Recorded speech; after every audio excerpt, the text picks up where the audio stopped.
बनाने हैं तो उसके लिए कुछ शॉर्ट ट्रिक है। जैसे कि मैंने जैसा एनालिसिस किया है कि सेक्शन ए, बी, सी और डी, ये 4 सेक्शन हमारे साइंस के पेपर में आते हैं। साइंस के पेपर में हमारे पेपर के अंदर 4 सेक्शन पूछे जाते हैं, ए, बी, सी और डी। अब सेक्शन ए जो है उसके अंदर क्वेश्चन आता है 16 और उसके नंबर भी होते हैं 16। 16 नंबर के 16 प्रश्न आते हैं और 16 ही नंबर का ये सेक्शन है। अब 2 प्रकार के विद्यार्थी है, एक एक्स है और एक वाई। अगर वो एक्स वाला विद्यार्थी केवल हमेशा सेक्शन ए ही पढ़ रहा है, जब भी देखो वो छोटे प्रश्न पढ़ रहा है, तो वो 16 में से बहुत में बहुत अच्छे नंबर लाएगा, तो 16 में से 16 एमसीक्यू सही कर लेगा।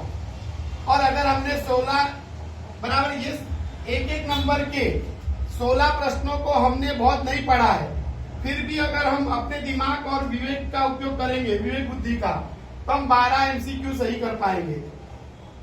तो हमको सेक्शन ए में जो रोज सेक्शन ए पढ़ रहा है, और कुछ क्या होता है कि जो कुछ विद्यार्थी होते हैं जो ज्यादा सी और डी पढ़ते हैं, ए बी पर कम ध्यान रखते हैं, तो वहां पर वो उसको 12 मिले, तो भले यहाँ पर इससे 4 नंबर ज्यादा लाया, लेकिन अगर वो ए के बाद बी भी ज्यादा पढ़ रहा है। अब बी सेक्शन में क्या आता है कि 10 प्रश्न आते हैं और है ना 20 नंबर का सेक्शन है। अगर वो रोज पढ़ रहा है और रोज पढ़ के अगर वो 20 नंबर ला रहा है, और बी में क्या होता है कि 2 नंबर के प्रश्न आते हैं, हमको ज्यादा से ज्यादा 5 से 6 पॉइंट सचोट लिखने होते हैं, सही सही।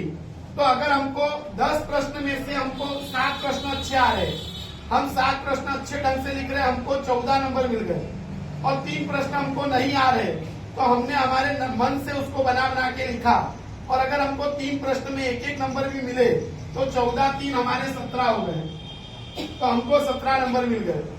अब जहां पर फर्क पड़ेगा वो यहाँ पर फर्क पड़ेगा सी और डी में। सी और डी आपका बहुत बढ़िया ढंग से लिखा होना चाहिए अच्छे नंबर लाने के लिए और पास होने के लिए भी, क्योंकि सी सेक्शन में 8 प्रश्न पूछता है, 3-3 नंबर के 24 नंबर का सेक्शन है। अगर एक विद्यार्थी सेक्शन सी बहुत अच्छे ढंग से लिख रहा है, 8 प्रश्न है, 8 प्रश्न में से 8 प्रश्न में से वो 6 प्रश्न में या 5 प्रश्न में 3 में से 3 नंबर ला रहा है,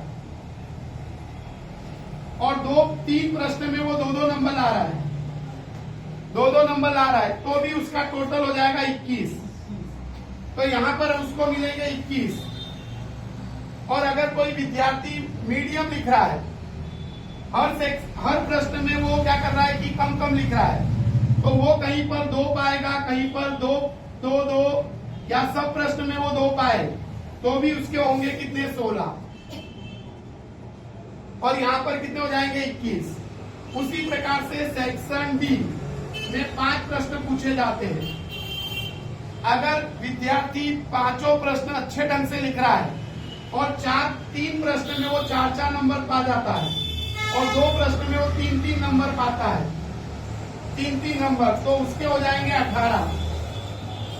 और आपने अगर सेक्शन डी मीडियम लिखा है और सब प्रश्न में 2 ही 2 नंबर पा रहे हो, 2 ही 2 नंबर पा रहे हो, तो आपके नंबर होंगे 10, आपके नंबर होंगे 10, तो 10 नंबर होंगे। और यहाँ पर देखो इसके 18 नंबर थे। अब टोटल करोगे तो इसका होगा 6 और 6 12, हासिल आई 1, 2 2 4 और 2 6 62 नंबर इसके आए।